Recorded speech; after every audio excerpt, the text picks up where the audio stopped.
High, welcome to Rahul polity YouTube channel. আমি রাহুল চক্রবর্তী।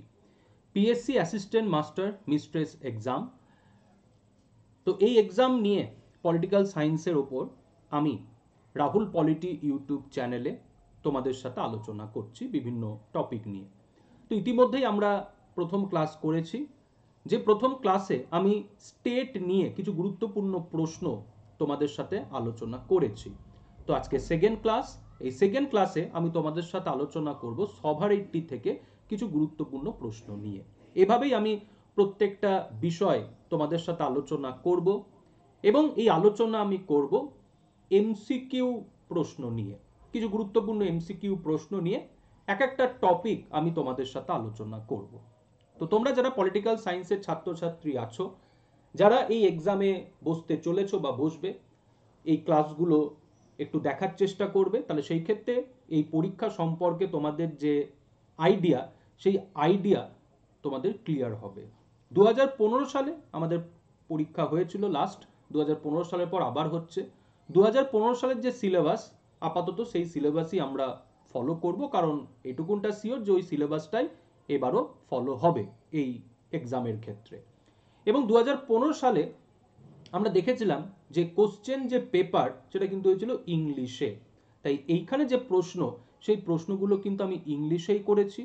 হ্যাঁ, আলোচনা অবশ্যই আমি বাংলায় করব, যাতে তোমাদের বুঝতে সুবিধা হয়। কিন্তু 2015 সালে যে এক্সামটা হয়েছিল, সেখানে কিন্তু প্রশ্নপত্র হয়েছিল ইংলিশে। তার জন্যই কিন্তু আমি এখানে প্রশ্নগুলো ইংলিশেই রেখেছি, যাতে তোমাদের বুঝতে সুবিধা হয় এবং তোমাদের মূল পরীক্ষায় গিয়ে কোথাও অসুবিধা না হয়। ঠিক আছে? তো আজকে সেকেন্ড ক্লাস, যে সেকেন্ড ক্লাসে আমি তোমাদের সাথে আলোচনা করছি সভারেইটি নিয়ে। ঠিক আছে? সভারেইটি থেকে কিছু প্রশ্ন, যে প্রশ্নগুলো আলোচনা করব, এবং যে আলোচনার মাধ্যমে সভারেইটি এই বিষয়ে কিছুটা আইডিয়া দেওয়ার আমি চেষ্টা করব। ঠিক আছে? তো যারা নতুন আছো আমার এই চ্যানেলে, অবশ্যই চ্যানেলটা সাবস্ক্রাইব করে নিও, এবং যারা তোমাদের বন্ধু বান্ধব রয়েছে তাদের মধ্যে অবশ্যই শেয়ার করে দিও। ওকে, তো চলো শুরু করা যাক আজকের আলোচনা। ওকে, তো বেশ কয়েকটা প্রশ্ন আমি সভারেইটি থেকে আমি তৈরি করেছি, যেগুলো নিয়ে আমি তোমাদের সাথে আলোচনা করব। প্রশ্নের উত্তর অবশ্যই তোমরা কমেন্টে দেবে, এবং আমি যখন উত্তর বলে দেব তখন চেক করে নেবে যে তোমার উত্তর ঠিক হলো নাকি ভুল হলো। ঠিক আছে? তো এরকম কিছু প্রশ্ন নিয়ে আজকের এই ক্লাস সভারেইটির ওপর। তো প্রথম যে প্রশ্নটা দেখতে পাচ্ছ, the traditional view of sovereignty emphasize which of the following? Traditional view, legal view of sovereignty কোন বিষয়ের উপর জোর দিচ্ছে? চারটে দেখো অপশন রয়েছে। ফার্স্ট অপশন কি বলছে? It is a legal coercive power of state, একটা দমনমূলক ক্ষমতা। ঠিক আছে? রাষ্ট্রের একটা দমনমূলক ক্ষমতা, বল প্রয়োগের ক্ষমতা। Sovereign makes the laws, sovereign authority কি করছে? আইন তৈরি করছে।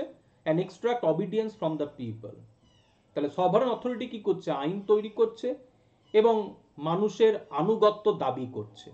তাহলে জনগণ বা মানুষ সভারেন অথরিটির কাছে কি করছে? তাদের আনুগত্য প্রকাশ করছে, আনুগত্য জ্ঞাপন করছে। And number C, the power of sovereign is absolute and unlimited. Sovereign যে পাওয়ার, সেটা হচ্ছে এক্সট্রিম পাওয়ার, আনলিমিটেড পাওয়ার, অ্যাবসলিউট পাওয়ার, যে পাওয়ারের আমরা চ্যালেঞ্জ করতে পারি না। ঠিক আছে? তো it is a legal coercive power of the state. আজকে দেখো, রাষ্ট্র আইন তৈরি করছে, রাষ্ট্র আইন কার্যকর করছে, এবং সেই আইন যদি আমরা অমান্য করি, তো রাষ্ট্র কি করছে? আমাদের শাস্তি দিচ্ছে।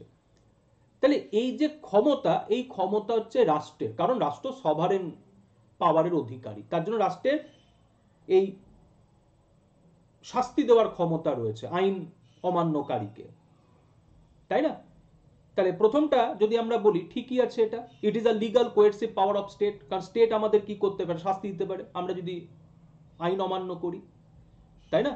সেকেন্ড কি বলছে? The sovereign makes the law, তাহলে যে সভারেন অথরিটি, সে কি করছে? আইন তৈরি করছে। সভারেন পাওয়ারের অধিকারী যে, সে কি করছে? আইন তৈরি করছে, এবং সে আইন কার্যকর করছে। এবং মানুষ, একটা ভূখণ্ডের মানুষ, একটা রাষ্ট্রের মানুষ, তারা সভারেন অথরিটির প্রতি কি করছে? তাদের আনুগত্য হচ্ছে প্রকাশ করছে, আনুগত্য জ্ঞাপন করছে।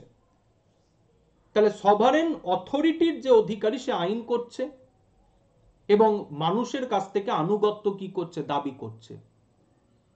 ঠিক আছে। সেকেন্ড কি, যে সভারেন যে পাওয়ার, সেই পাওয়ার হচ্ছে এক্সট্রিম, অ্যাবসলিউট এবং আনলিমিটেড। সভারেন পাওয়ারের আমরা চ্যালেঞ্জ করতে পারবো না, সভারেন পাওয়ারের আমরা এগেনস্টে যেতে পারবো না। তার কারণটা কি, কারণ সভারেন পাওয়ারের অধিকারী যে, তার হাতে কি ক্ষমতা রয়েছে, শাস্তি দেওয়ার ক্ষমতা, তাই না? তাহলে সেই ক্ষেত্রে আমরা যদি সভারেন অথরিটিকে যদি আমরা চ্যালেঞ্জ করি, তাহলে সেই ক্ষেত্রে আমরা শাস্তির কি হব, আমরা সম্মুখীন হব। তার জন্যই আমরা আইন কানুন কি মেনে চলছি, রাষ্ট্রের আইন কানুন মেনে চলছি। তাহলে ট্র্যাডিশনাল ভিউ অফ সভারেন্টি বা লিগাল ভিউ অফ সভারেন্টি এই তিনটে বিষয়ের উপরই জোর দিচ্ছে, যে রাষ্ট্রের কি রয়েছে, শাস্তি দেওয়ার ক্ষমতা রয়েছে, সভারেন অথরিটি আইন তৈরি করছে এবং মানুষের কাছ থেকে আনুগত্য দাবি করছে, যে মানুষ একমাত্র সভারেন পাওয়ারের যে অধিকারী তার প্রতি কি করবে, আনুগত্য জ্ঞাপন করবে রাষ্ট্রের প্রতি, আর অন্য কাউরির প্রতি নয়। ঠিক আছে। আর নাম্বার সি, সভারেন এই যে পাওয়ার, এই পাওয়ার হচ্ছে এক্সট্রিম, অ্যাবসলিউট এবং আনলিমিটেড, অনিয়ন্ত্রিত ক্ষমতা, চরম ক্ষমতা, যে ক্ষমতার বলতে পারো মানে চ্যালেঞ্জ করার ক্ষমতা কাউরির নেই। তাহলে সবটাই হচ্ছে কারেক্ট যদি আমরা বলি ট্র্যাডিশনাল ভিউ অফ সভারেন্টি, এই তিনটেই কারেক্ট। ঠিক আছে। তাহলে ট্র্যাডিশনাল ভিউ অফ সভারেন্টি বা লিগাল ভিউ অফ সভারেন্টির ক্ষেত্রে এই তিনটে স্টেটমেন্টই কিন্তু হচ্ছে কারেক্ট। ক্লিয়ার। চলে আসি পরবর্তী প্রশ্ন, কোশ্চেন নাম্বার 2। দেখো বলছে, what do you mean by popular sovereignty? Popular sovereignty মানে গণ সার্বভৌমিকতা, বা আমরা বলে থাকি জন সার্বভৌমিকতা। তো গণ সার্বভৌমিকতা মানে কি? তো এখানে দেখো তিনটে অপশনস দেওয়া হয়েছে, এই তিনটে অপশনস থেকে সঠিক উত্তর বেছে নিতে হবে। প্রথমটা কি বলছে, people directly participate in the decision making. এটাকে আমরা কি বলছি, পপুলার সভারেন্টি, যে জনগণ ডিরেক্টলি ডিসিশন মেকিং এ পার্টিসিপেট করবে, মানে সরকারি কাজকর্মে অংশগ্রহণ করবে directly. Introduce the bill in the legislature with the consent of the people through referendum. আইনসভাতে একটা বিল ইন্ট্রোডিউসড হবে জনগণের সম্মতি নিয়ে, এবং তার জন্য কি করা হবে, গণভোট নেওয়া হবে। এন্ড নাম্বার সি কি বলছে, people are source of all power. জনগণই হচ্ছে সমস্ত ক্ষমতার উৎস। তাহলে পপুলার সভারেন্টি মানে কি? পপুলার সভারেন্টি মানে যেখানে সভারেন পাওয়ারের অধিকারী হচ্ছে জনগণ, জনগণের হাতে হচ্ছে কি সভারেন পাওয়ার। এবার এই যে জনগণের হাতে সভারেন পাওয়ার, এটা জনগণ ডিরেক্টলি এক্সারসাইজ করতে পারে, আবার ইনডিরেক্টলিও এক্সারসাইজ করতে পারে। তাহলে যদি আমরা বলি যে ডিরেক্ট ডেমোক্রেসির ক্ষেত্রে পপুলার সভারেন্টি অ্যাপ্লিকেবল, আর ইনডিরেক্ট ডেমোক্রেসির ক্ষেত্রে পপুলার সভারেন্টি অ্যাপ্লিকেবল নয়, এটা কিন্তু ভুল। ঠিক আছে। তাহলে আমরা যদি এখানে এটাকে অ্যান্সার করি, তাহলে আমরা এটাই বলতে চাইছি যে ডিরেক্ট ডেমোক্রেসির ক্ষেত্রে popular sovereignty applicable, but indirect ডেমোক্রেসির ক্ষেত্রে নয়, ভারতবর্ষের ক্ষেত্রে নয়। ঠিক আছে। কিন্তু আমরা জানি যে ভারতের সংবিধান সভারেন পাওয়ার দিচ্ছে ভারতের জনগণকে। আমরা পপুলার সভারেন্টি আমরা অ্যাডপ্ট করেছি আমাদের সংবিধান থেকে, কিন্তু দেখো আমাদের ডেমোক্রেসি কি, ইনডিরেক্ট। তাহলে আমরা ডিরেক্টলি যে সভারেন পাওয়ার এক্সারসাইজ করছি তা কিন্তু নই, আমরা সভারেন পাওয়ার এক্সারসাইজ করছি আমাদের পার্লামেন্টের মাধ্যমে, আমাদের গভর্নমেন্টের মাধ্যমে। আজকে পার্লামেন্ট আইন কানুন তৈরি করছে, কিন্তু পার্লামেন্টের যারা প্রতিনিধি তাদেরকে নির্বাচিত করছে কারা, ভারতের জনগণ। আজকে সরকার দেশ পরিচালনা করছে, কিন্তু সরকারকে দেশ পরিচালনার যে ক্ষমতা বা বৈধতা কে দিয়েছে, ভারতের জনগণ। তাহলে ভারতের জনগণ হচ্ছে কি সমস্ত রাজনৈতিক ক্ষমতার উৎস। তাহলে এই যে আজকে পার্লামেন্ট আইন করছে, সরকার পরিচালনা হচ্ছে, এই সব বৈধতা কিন্তু দিয়েছে ভারতের জনগণ। তাহলে এটাই তো পপুলার সভারেন্টি। তাহলে পপুলার সভারেন্টি মানে কি, যেখানে জনগণ হবে কি ক্ষমতার উৎস, জনগণ হবে রাজনৈতিক ক্ষমতার উৎস। জনগণকে যে ডিরেক্টলি ডিসিশন মেকিং এ বা সরকার পরিচালনায় অংশগ্রহণ করতে হবে, তাহলে গিয়ে সেটা পপুলার সভারেটি হবে তা নয়। ঠিক আছে, জনগণ ইনডিরেক্টলিও কি করতে পারে, ডিসিশন মেকিং এ পার্টিসিপেট করতে পারে, জনগণ ইনডিরেক্টলি ল মেকিং এ পার্টিসিপেট করতে পারে। তাহলে এই যে ভারতবর্ষে আইন তৈরি হচ্ছে, সরকার পরিচালনা হচ্ছে, এই বৈধতাগুলো কে দিচ্ছে? ভারতের জনগণ। ঠিক আছে, তাহলে এখানে সঠিক যেটা উত্তর, সেই উত্তরটা হবে হচ্ছে C, people are source of all power. এটাই হচ্ছে পপুলার সভারেটির মূল কথা। আর এই যে number B, sorry option B, introduce the bill in the legislature with the consent of the people through referendum, এটাকে আমরা বলে থাকি যে ইনডিরেক্ট ডেমোক্রেসির ক্ষেত্রে ডিরেক্ট ডেমোক্রেসির একটা হচ্ছে মানে অ্যাপ্লিকেশন। এটা ডিরেক্ট ডেমোক্রেসির অ্যাপ্লিকেশন, যে গণভোট নিয়ে একটা বিল কি হচ্ছে আইনসভাতে উত্থাপন করছে সরকার, তাই না? তো যাই হোক, এখানে যে প্রশ্নটা আছে, what do you mean by popular sovereignty, তো অ্যান্সার হচ্ছে people are source of all power. ঠিক আছে, তো এরকম কিন্তু বুঝে অ্যান্সার করতে হবে। এই প্রত্যেক কটা অপশনই কিন্তু খুবই ক্লোজ পপুলার সভারেটির ক্ষেত্রে। ঠিক আছে, কিন্তু বেস্ট অ্যান্সার যেটা, সেটা হচ্ছে কি C, people are source of all power. তোমাদের কোথাও যদি কোনো ডাউট থাকে, প্রশ্ন থাকে, অবশ্যই সেটা কমেন্টে করবে, আমি আলোচনা করে নেব। ঠিক আছে, ক্লিয়ার? তো এখানে সঠিক যেটা উত্তর, সেই উত্তরটা কিন্তু হচ্ছে সি। এরপরে চলে আসি 3 নম্বর প্রশ্ন। দেখো কি বলছে, which of the following is not a characteristic of sovereignty? কোনটা সভারেটির বৈশিষ্ট্যের মধ্যে পড়ছে না, ফিচার্স এর মধ্যে পড়ছে না? তো 4টা অপশন আছে, তো আমরা চলো স্টাডি করি। ফার্স্ট অপশন কি বলছে, there can be no legal limit to the supreme law making power of the state. তাহলে স্টেটের যে ল মেকিং পাওয়ার, সেই ল মেকিং পাওয়ারের উপর কোনো আইনি বাধা নেই। ঠিক আছে, মানে স্টেট যা খুশি আইন কানুন করতে পারে। State sovereignty will continue as long as the state exist. তাহলে বলছে রাষ্ট্রের সার্বভৌমিকতা ততদিন পর্যন্ত কার্যকর থাকবে যতদিন রাষ্ট্র এক্সিস্ট করবে। Number C, the exercise of sovereign power can be distributed among different governmental organ. ঠিক আছে, তাহলে রাষ্ট্রের সভারেন পাওয়ার সরকারের বিভিন্ন অঙ্গ কি করছে, সেগুলো এক্সারসাইজ করছে। Sovereignty is a unit just like a state a unit. ঠিক আছে, মানে সভারেটি হচ্ছে কি একটাই, রাষ্ট্র যেরকম একটা, সভারেন পাওয়ারও হচ্ছে বলতে পারো এক। এরকম নয় যে রাষ্ট্রের মধ্যে একাধিক সভারেন অথরিটি বা সভারেন পাওয়ার থাকবে, রাষ্ট্রই হচ্ছে সভারেন পাওয়ারের অধিকারী। তাহলে রাষ্ট্র যেরকম এক, সভারেন পাওয়ারও হচ্ছে এক। ঠিক আছে, কিন্তু এই সভারেন পাওয়ার কি হচ্ছে, রাষ্ট্রের বিভিন্ন অর্গানের মধ্যে ডিস্ট্রিবিউট করা হচ্ছে এবং রাষ্ট্রের সেই অর্গান এক্সারসাইজ করছে, কিন্তু তারা সভারেন পাওয়ারটা এক্সারসাইজ করছে অন বিহাফ অফ স্টেট।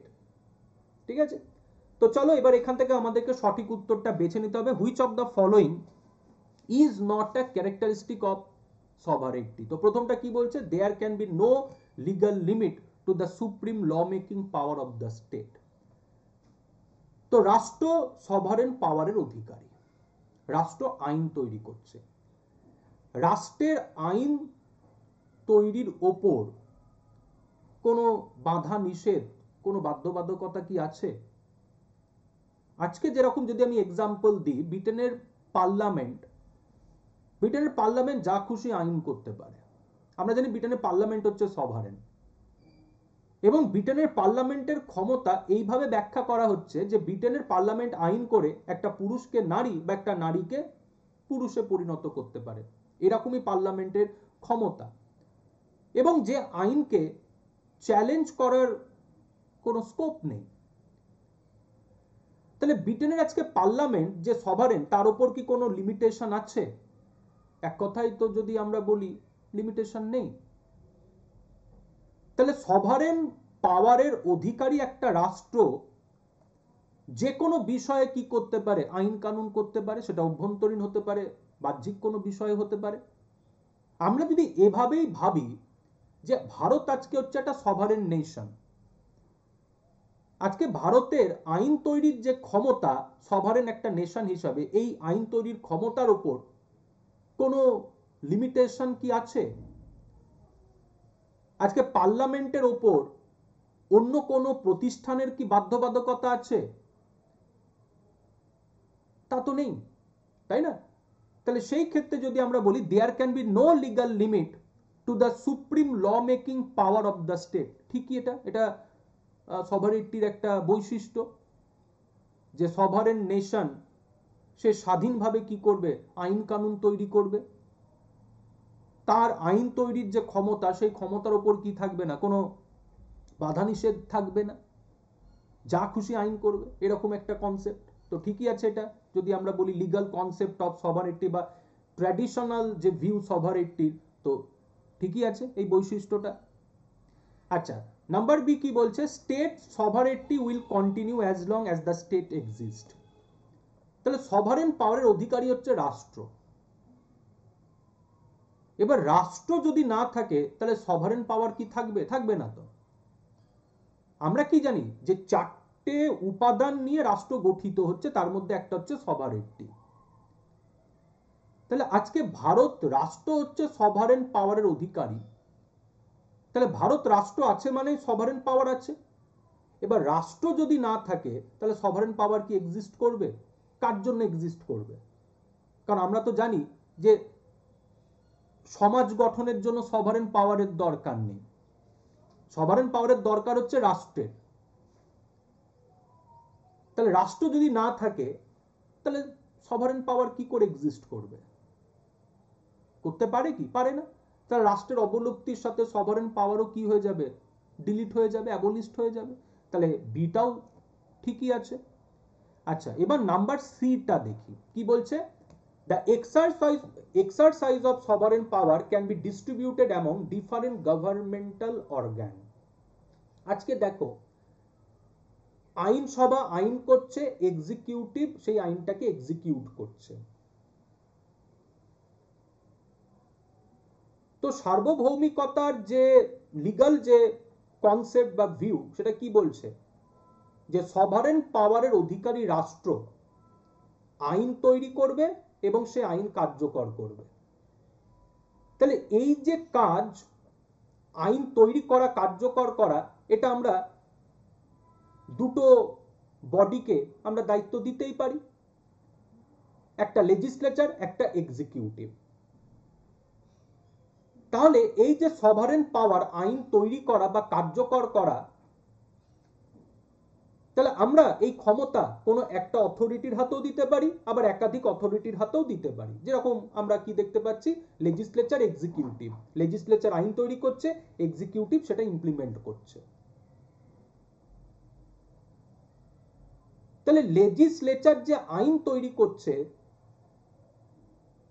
বা এক্সিকিউটিভ যে ইমপ্লিমেন্ট করছে, তারা স্টেটের যে সভারেন পাওয়ার, সেই সভারেন পাওয়ারটাকে তারা এক্সারসাইজ করছে। এটা নয় যে লেজিসলেচারের আলাদা সভারেন পাওয়ার আর এক্সিকিউটিভের আলাদা, একদমই না। রাষ্ট্র যেরকম এক, সভারেন পাওয়ারও হচ্ছে এক। এরকম নয় যে রাষ্ট্রের অভ্যন্তরে একাধিক সভারেন পাওয়ার, না। তাহলে স্টেটের যে সভারেন পাওয়ার, সেটা গভর্নমেন্টের বিভিন্ন ডিপার্টমেন্ট সেটা কি করছে, এক্সারসাইজ করছে। কেউ আইন তৈরি করছে, কেউ কার্যকর করছে, কিন্তু তারা অ্যাকচুয়ালি স্টেটের যে সভারেন পাওয়ার, সেই সভারেন পাওয়ারটাকে তারা এক্সারসাইজ করছে। তাহলে রাষ্ট্র এক, সভারেন পাওয়ারও হচ্ছে এক, এবং রাষ্ট্রের এই সভারেন পাওয়ার সরকারের বিভিন্ন অর্গান কি করছে, এক্সারসাইজ করছে। স্টেটের যে সভারেন পাওয়ার, সেটা সরকারের যে বিভিন্ন অর্গান, তাদের মধ্যে কি করা হচ্ছে, বন্টন করা হচ্ছে, এবং সেভাবে তারা সেটা এক্সারসাইজ করছে। ক্লিয়ার? বোঝাতে পারলাম? তাহলে সেই ক্ষেত্রে এটাও কিন্তু হচ্ছে সভারেন যে কনসেপ্ট, তার হচ্ছে ফিচার বা ক্যারেক্টারিস্টিক। তাহলে এখানেও অ্যান্সার যদি আমরা বলি নান হবে। কেন? কারণ বলছে is not a characteristic, is not বলেছে। তাহলে এই তিনটেই কিন্তু হচ্ছে সার্বভৌমিকতার বৈশিষ্ট্য, এই তিনটেই হচ্ছে সার্বভৌমিকতার বৈশিষ্ট্য। আর বলেছে কি, ইজ নট, তাহলে অ্যান্সার কি হবে? অ্যান্সার হবে হচ্ছে নান। কারণ তিনটেই হচ্ছে সার্বভৌমিকতার বৈশিষ্ট্যের অন্তর্গত। ঠিক আছে, ক্লিয়ার? কাউরির যদি কোথাও কোনো অসুবিধা হয় তো আমাকে জিজ্ঞাসা করবে। আচ্ছা, 4 নম্বর প্রশ্ন দেখো কি বলছে, ইন আ ক্লাসলেস সোসাইটি, শ্রেণীহীন সমাজ, sovereignty which is a class power will have no place. তো যাই হোক, বলছে এটা কোন থিওরির বক্তব্য, লিবারাল, প্লুরালিস্ট, মার্ক্সিয়ান না বিহেভিয়ারিস্ট? ঠিক আছে, তো কি বলছে যে সভারেন হচ্ছে একটা ক্লাস পাওয়ার, মানে সমাজের সম্পদশালী যে শ্রেণী তারা কি করছে, সভারেন পাওয়ার এক্সারসাইজ করছে তাদের স্বার্থে, এবং তারা সভারেন পাওয়ার এক্সারসাইজ করে তারা কি করছে, যারা মানে সমাজের দুর্বল তাদেরকে এক্সপ্লয়েট করছে। তাহলে বলছে যে ক্লাসলেস সোসাইটি, যেখানে সভারেন পাওয়ারের কোনো জায়গা থাকবে না, কারণ ক্লাসলেস সোসাইটি সেখানে রাষ্ট্রের আর কোনো প্রয়োজন থাকবে না, আর রাষ্ট্র যদি না থাকে তাহলে সভারেন পাওয়ারও থাকবে না। একটু আগে আমি বললাম যে রাষ্ট্র আছে মানেই সভারেন পাওয়ার, রাষ্ট্র যদি না থাকে সভারেন পাওয়ার কি করে এক্সিস্ট করবে? কারণ সমাজের জন্য তো সভারেন পাওয়ারের প্রয়োজন নেই, রাষ্ট্রের জন্য প্রয়োজন। তাহলে রাষ্ট্র আছে মানে সভারেন পাওয়ার এক্সিস্ট করছে, রাষ্ট্র নেই সভারেন পাওয়ারও নেই। তাহলে ক্লাসলেস সোসাইটি, শ্রেণীহীন সমাজ, যে শ্রেণীহীন সমাজে রাষ্ট্রের প্রয়োজন থাকবে না, তো রাষ্ট্রের যেহেতু প্রয়োজন নেই সভারেন্টিরও কোনো প্রয়োজন নেই। তো এটা কোন থিওরির বক্তব্য? আশা করি প্রত্যেকেই সঠিক উত্তর করে দিয়েছো, অ্যান্সার হচ্ছে মার্ক্সিয়ান। ক্লাসলেস যে সোসাইটি সেখানে সভারেন পাওয়ারের কোনো জায়গা নেই, কোনো প্রয়োজন নেই, কারণ ক্লাসলেস সোসাইটি যেখানে রাষ্ট্রের কি হবে, অবলুপ্তি ঘটবে, সাম্যবাদী সমাজ। ঠিক আছে, তাহলে মার্ক্সিয়ান ভিউতে সভারেন্টিকে কি বলা হচ্ছে, ক্লাস পাওয়ার। ক্লাস পাওয়ার যেখানে সমাজের যারা সম্পদশালী পুঁজিপতি শ্রেণী তারা কি করছে, সভারেন পাওয়ার এক্সারসাইজ করছে তাদের অর্থনৈতিক যে স্বার্থ সেই স্বার্থকে চরিতার্থ করার জন্য, এবং মূলত যারা সম্পদহীন, যারা দুর্বল তাদেরকে এক্সপ্লয়েট করার জন্য। ঠিক আছে, তো এটা অ্যান্সার হচ্ছে মার্ক্সিয়ান। চলে আসি পরবর্তী প্রশ্ন, কোশ্চেন নাম্বার 5। দেখো কি বলছে, which of the following is the best forum, which of the following is the best forum where the will of the political sovereign is expressed? Political sovereign, legal sovereign, political sovereign। legal sovereign মানে কি, যে আইন তৈরি করছে, যেরকম ধরো ব্রিটেনের parliament, আমাদের ভারতবর্ষের পার্লামেন্ট লিগাল সভারেন, যে আইন তৈরি করছে। পলিটিক্যাল সভারেন মানে কি, বলছে লিগাল সভারেনের পেছনে থাকে হচ্ছে পলিটিক্যাল সভারেন, আর এই পলিটিক্যাল সভারেন মানে হচ্ছে এক কথায় যারা ইলেক্টরেট মানে ভোটার। মানে ধরো এই যে পার্লামেন্ট আইন তৈরি করছে, তাহলে পার্লামেন্টের যারা প্রতিনিধি তাদেরকে নির্বাচিত করছে কারা, জনগণ, তাই না? তাহলে লিগাল যারা মানে লিগাল যে সভারেন তার পেছনে কি, পলিটিক্যাল সভারেন, আর এই পলিটিক্যাল সভারেন মানে কারা, যারা হচ্ছে ইলেক্টরেট। তাহলে এখানে যে প্রশ্নটা, which of the following is the best forum where the will of the political sovereign is expressed, সেটা হচ্ছে কি, সেটা হচ্ছে নির্বাচন, ইলেকশন। কারণ নির্বাচনের মাধ্যমে যারা ইলেক্টরেট মানে ভোটার তারা কি করছে, প্রতিনিধি নির্বাচিত করছে।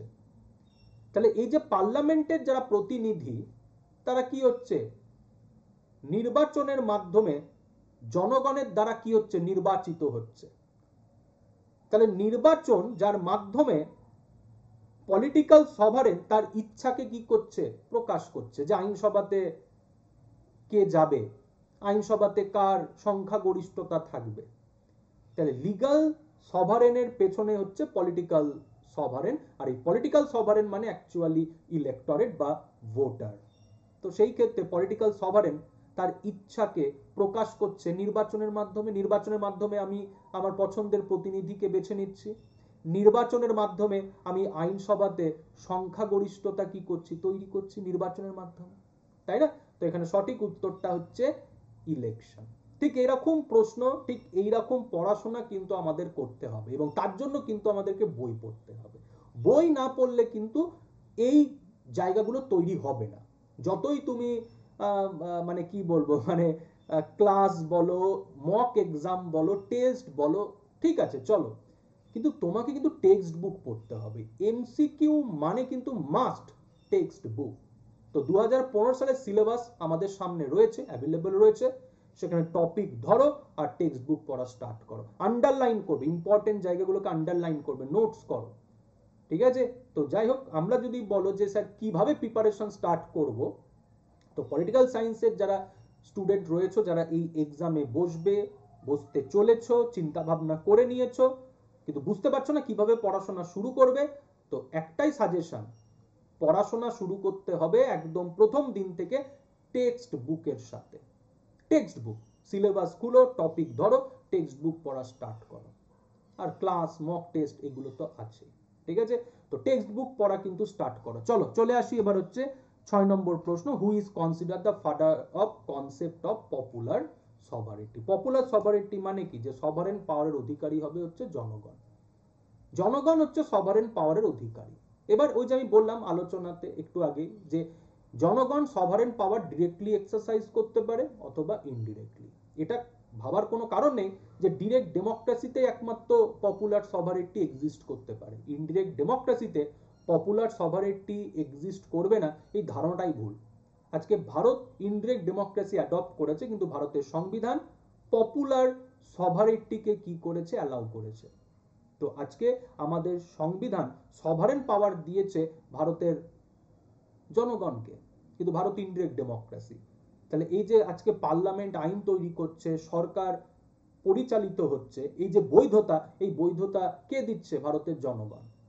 কারণ ভারতের জনগণ হচ্ছে সমস্ত ক্ষমতার উৎস, source of all political powers. তো এটাই হচ্ছে পপুলার সভারেটি, ঠিক আছে। তো যাই হোক, এই পপুলার সভারেটির যদি আমরা বলি জনক, তো সেটা হচ্ছে Rousseau. Rousseau, consent of the people, will, general will, consent of the people. Okay, তো চলে আসি পরবর্তী প্রশ্ন, কোশ্চেন নাম্বার 7। দেখো কি বলছে, who define sovereignty as the supreme power over citizen unrestrained by law. তো সভারেন পাওয়ার কি বলছে, নাগরিকদের ওপর একটা চরম ক্ষমতা, এবং যে ক্ষমতা আইনের দ্বারা অ্যাকচুয়ালি অনিয়ন্ত্রিত, অনিয়ন্ত্রিত একটা ক্ষমতা মানুষের ওপর, জনগণের ওপর, এই হচ্ছে সভারেন পাওয়ার, ঠিক আছে। তো এটা কে বলছে, বোডিন, অস্টিন, উইলোগি আর হচ্ছে ডেভিড হেল্ট, ঠিক আছে।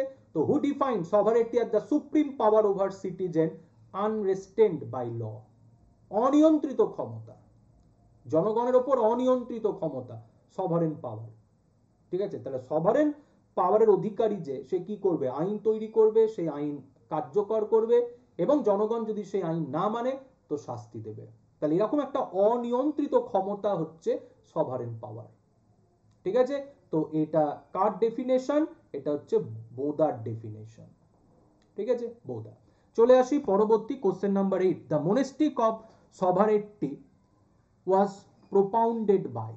সভারেটির দুটো দৃষ্টিভঙ্গি রয়েছে, একটা হচ্ছে একত্ববাদী মোনেস্টিক ভিউ, আর একটা হচ্ছে প্লুরালিস্টিক ভিউ, বহুত্ববাদী ধারণা।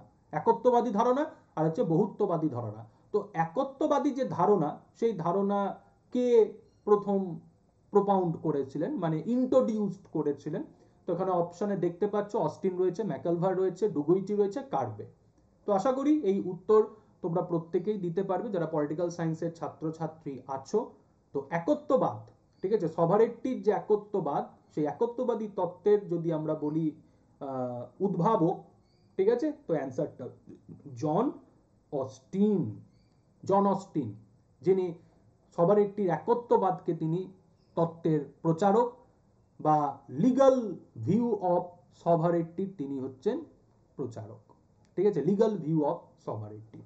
আচ্ছা, এরপরে চলে আসি পরবর্তী প্রশ্ন, কোশ্চেন নাম্বার 9। দেখো কি বলছে, what is the statement of pluralist about sovereignty. বহুত্ববাদী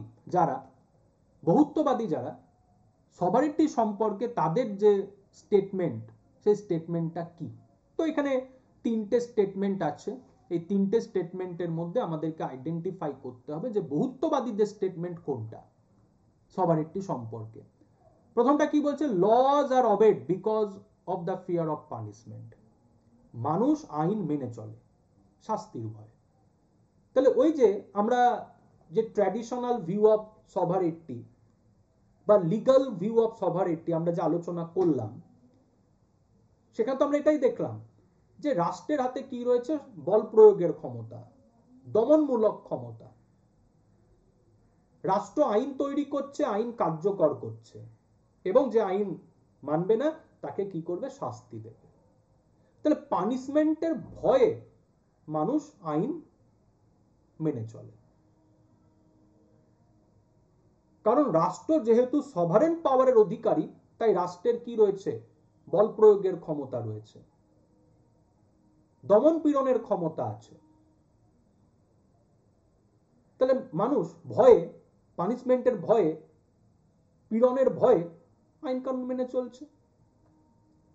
কিন্তু বহুত্ববাদীরা কি বলছে? যে না, মানুষ ভয়ে আইন কানুন মেনে চলে তা নয়, মানুষ আইন কানুন মেনে চলে এই কারণে যে আইন মানলে মানুষের ভালো হবে।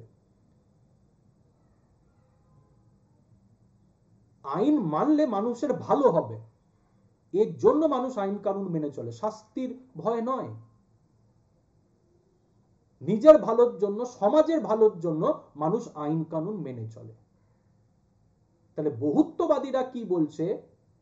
যে মানুষ, জনগণ শাস্তির ভয়ে আইন কানুন মেনে চলে না, ভালোর জন্য, নিজেদের ভালোর জন্য, সমাজের ভালোর জন্য, for the benefits of on, for the benefit of society মানুষ আইন কানুন মেনে চলে। ঠিক আছে? তাহলে প্রথম যে স্টেটমেন্ট, এই স্টেটমেন্টটা রং। এটা প্লুরালিস্টদের স্টেটমেন্ট নয়। প্লুরালিস্টদের স্টেটমেন্ট হচ্ছে মানুষ আইন মেনে চলে ভালো, মানে ফর বেনিফিট। ঠিক আছে? নাম্বার বি কি বলছে? Law is a command given by a superior to an inferior. এটা হচ্ছে মনিস্টিক ভিউ, এটা হচ্ছে ট্র্যাডিশনাল ভিউ, এটা হচ্ছে লিগাল ভিউ, যে law is a command given by superior to an inferior. তার মানে কি? যে শুধুমাত্র ইনফেরিয়র আইন কানুন মানবে, সুপেরিয়র মানবে না। কিন্তু বহুত্ববাদীরা যেটা বলছে যে ল ইজ ইউনিভার্সাল, বহুত্ববাদীদের বক্তব্য কি? যে ল ইজ ইউনিভার্সাল, সেই ক্ষেত্রে সুপেরিয়রকেও মানতে হবে, ইনফেরিয়রকেও মানতে হবে। আজকে ধরো এই যে পার্লামেন্ট আইন তৈরি করছে, তাহলে যারা ল মেকার, যারা পার্লামেন্টারিয়ান, তারা কি আইন কানুন মেনে চলে না? আজকে ভারতের প্রধানমন্ত্রী আইন কানুন মেনে চলবে না? ভারতের রাষ্ট্রপতি আইন কানুন মেনে চলবে না? যারা এমপি তারা আইন কানুন মেনে চলবে না? তাহলে এই যে বক্তব্যটা, যে ল ইজ আ কমান্ড, নির্দেশ, সুপেরিয়র কাকে দিচ্ছে? ইনফেরিয়রকে। তাহলে সেই ক্ষেত্রে আমরা বলতে পারি যে আইন মেনে চলবে একমাত্র ইনফেরিয়র, সুপেরিয়র মানবে না। তাহলে এটা কি করে হয়? কারণ ল হচ্ছে ইউনিভার্সাল, সর্বজনীন, সেক্ষেত্রে সুপেরিয়রকেও মানতে হবে, ইনফেরিয়রকেও মানতে হবে। তাহলে এই যে সেকেন্ড যে অপশনটা, এটা মনিস্টিক ভিউ, এটা লিগাল ভিউ, এটা ট্র্যাডিশনাল ভিউ সভারেন্টি। এটা প্লুরালিস্টদের বক্তব্য নয়। প্লুরালিস্টরা বলছে আইন সবকে মানতে হবে, কারণ ল ইজ ইউনিভার্সাল। ওই সুপেরিয়রের কমান্ড ল, তাই সুপেরিয়র মানবে না? No, this is traditional view. Clear? আচ্ছা, নাম্বার সি কি বলছে? The society is composed of different association and the state is one of them. সমাজ, সমাজ বলতে আমরা কি বুঝি? যে বিভিন্ন সংঘ সমিতি নিয়ে কি হচ্ছে? একটা সমাজ তৈরি হচ্ছে। বিভিন্ন সমিতি নিয়ে কি হচ্ছে? একটা সমাজ তৈরি হচ্ছে। সেখানে আর্থসামাজিক কোনো সমিতি থাকতে পারে, রাজনৈতিক থাকতে পারে, ধর্মীয় থাকতে পারে। এবং কি বলছে? যে রাষ্ট্রও হচ্ছে একটা অ্যাসোসিয়েশন, রাষ্ট্রও হচ্ছে একটা প্রতিষ্ঠান। কিন্তু সমাজের অন্যান্য প্রতিষ্ঠান থেকে রাষ্ট্র আলাদা, কারণ রাষ্ট্র সভারেন পাওয়ারের অধিকারী। একটা বৈধ প্রতিষ্ঠান যে কি করতে পারে? শাস্তি দিতে পারে। কিন্তু রাষ্ট্র একটা সামাজিক প্রতিষ্ঠান। একটা সমাজে যে বিভিন্ন যে প্রতিষ্ঠান রয়েছে তার মতো রাষ্ট্র হচ্ছে একটা প্রতিষ্ঠান, কিন্তু অন্যতম। তার কারণ কারণ রাষ্ট্র হচ্ছে সার্বভৌম ক্ষমতার অধিকারী। এবং প্লুরালিস্টদের যেটা বক্তব্য সেটা হচ্ছে এটাই যে মানুষের জীবন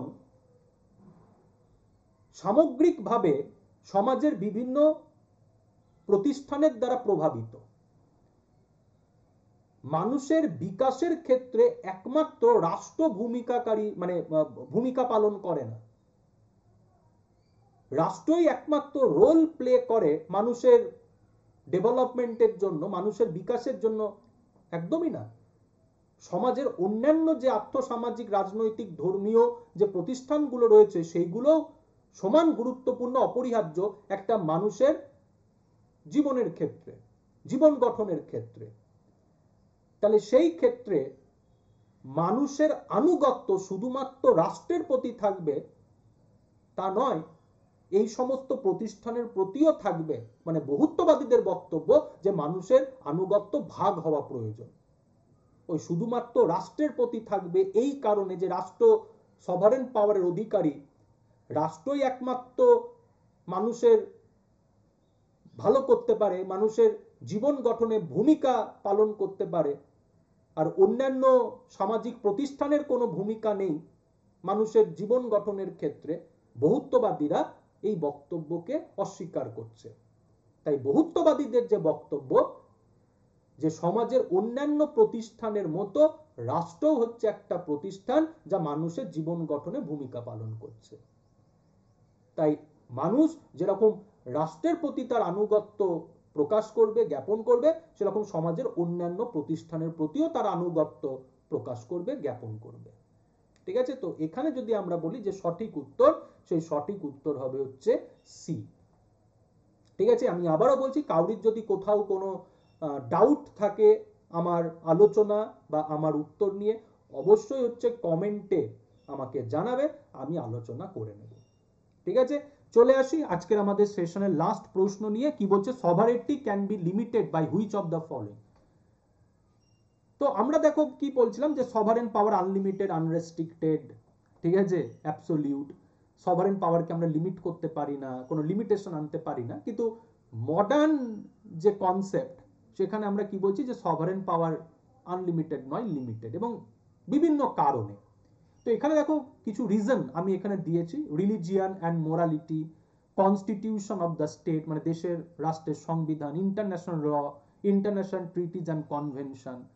তো এই যে বিষয়গুলো, এই বিষয়গুলোর মধ্যে কোন বিষয়ের দ্বারা সভারেন পাওয়ার লিমিটেড? আমরা যতই বলি সভারেন পাওয়ার আনলিমিটেড, আনরেস্ট্রিক্টেড, একটা রাষ্ট্র যা খুশি তাই করতে পারে, যা খুশি তাই আইন করতে পারে, কিন্তু মডার্ন যদি আমরা বলি স্টেট, সেখানে সভারেন পাওয়ার কিন্তু আনলিমিটেড নয়। কিছু বাধ্যবাধকতা, কিছু বাধা নিষেধ, কিছু সীমাবদ্ধতার সম্মুখীন সভারেন পাওয়ারকে কিন্তু হতে হয়। ঠিক আছে? তো এখানে যে অপশনস গুলো আছে দেখতে পাচ্ছ, religion and morality, constitution of the state, international law, international treaties and convention. তো সঠিক উত্তর যদি আমরা বলি এখানে, তো সঠিক উত্তর হবে হচ্ছে অল। এই সবগুলোই সভারেন পাওয়ারকে কি করছে? লিমিট করছে। এরকম দেখবে, এরকম অনেক রাষ্ট্র আছে যে রাষ্ট্র কোন একটা নির্দিষ্ট ধর্মকে রাষ্ট্র ধর্ম হিসাবে কি করেছে? অ্যাডপ্ট করেছে, এবং সেই ধর্মের যে অনুশাসন, সেই অনুশাসন সেই রাষ্ট্র বা সেই অনুশাসন মেনে সেই রাষ্ট্রের আইন কানুন কি হয়ে থাকে। এরকম অনেক এক্সাম্পল আছে। এরকম অনেক রাষ্ট্র আছে যে রাষ্ট্রের আইন কানুন কোন একটা ধর্মীয় অনুশাসন মেনে তৈরি হয়। সেই ধর্মীয় অনুশাসনের বিরোধী আইন রাষ্ট্র করতে পারে না। তাহলে ওই যে রিলিজিয়ান বা ডিভাইন যে ল, স্টেটের যে সভারেন পাওয়ার, সেই সভারেন পাওয়ারকে লিমিট করছে। কারণ স্টেট ওই ঐশ্বরিক যে আইন বা ওই যে ধর্মীয় যে অনুশাসন, তার বিরোধী কিছু আইন করতে পারবে না। মোরালিটি যদি আমরা বলি, প্রত্যেকটা সমাজেরই একটা নৈতিকতা আছে, প্রথা, রীতিনীতি। আমরা কি জানি যে সামাজিক প্রথা, রীতিনীতিকে শ্রদ্ধা করতে হয়।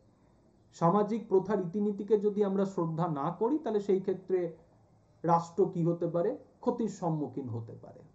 তো প্রত্যেকটা দেখবে মডার্ন যে স্টেট, সেখানে প্রত্যেকটা রাষ্ট্রের যে ঐতিহ্য, সামাজিক যে প্রথা, রীতিনীতি, কাস্টমস, নৈতিকতা, সামাজিক যে নৈতিকতা, সেগুলোকে কি করা হয়, সেগুলোকে অগ্রাধিকার দেওয়া হয়, সেইগুলোকে আইনি রূপ দেওয়া হয়।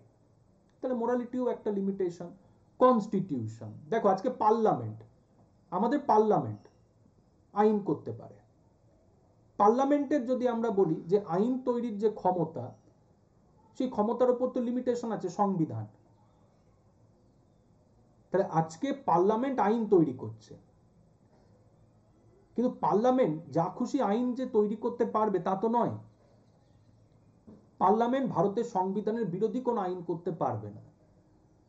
তাহলে সেই ক্ষেত্রে আজকে যে সভারেন পাওয়ার যেটা পার্লামেন্ট এক্সারসাইজ করছে, যে সভারেন পাওয়ার পার্লামেন্ট এক্সারসাইজ করছে, তাহলে এই এক্সারসাইজের ওপর লিমিটেশন হচ্ছে ভারতের সংবিধান। যে পার্লামেন্ট যে আইনটা করবে, যে সভারেন পাওয়ারটা এক্সারসাইজ করবে, সেটা ভারতের সংবিধানকে অনুসরণ করে সংবিধান বিরোধী কোন আইন করতে পারবে না। নাম্বার 3, ইন্টারন্যাশনাল ল, আন্তর্জাতিক আইন কানুন, যেটা রাষ্ট্রের সার্বভৌমিকতার উপর এক প্রকার বলতে পারো লিমিটেশন।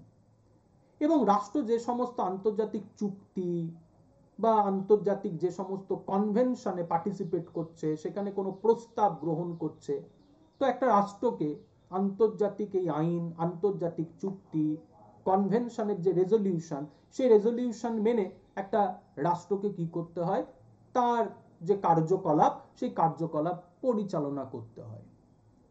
তাহলে আজকে আমরা মডার্ন যদি আমরা কনসেপ্ট বলি, সেখানে আমরা বলতে পারি যে সভারেন পাওয়ার আনলিমিটেড।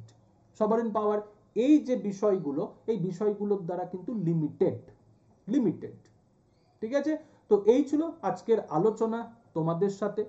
পরের ক্লাসে এরকম ভাবে আবারও একটা কনসেপ্ট নিয়ে আলোচনা করব, যেখানে কিছু এমসিকিউ তোমাদের সাথে আলোচনা করব। আর তোমরা যদি আমার সাথে যোগাযোগ করতে চাও, তো আমার কি বলে তোমার টেলিগ্রামের লিংক, আমার ফোন নাম্বার ভিডিওর ডেসক্রিপশন বক্সে দেওয়া আছে, সেখান থেকে তোমরা আমার সাথে যোগাযোগ করে নিতে পারো। ঠিক আছে, তো আজকের মতো ক্লাস এখানেই এন্ড করলাম।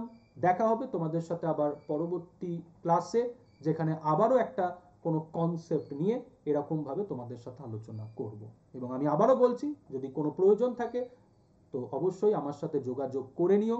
তো আমার কন্ট্যাক্ট ডিটেলস ডেসক্রিপশনে দেওয়া রয়েছে ভিডিওর, সেখান থেকে তোমরা পেয়ে যাবে। ভালো থাকো, সুস্থ থাকো, দেখা হচ্ছে পরবর্তী ক্লাসে।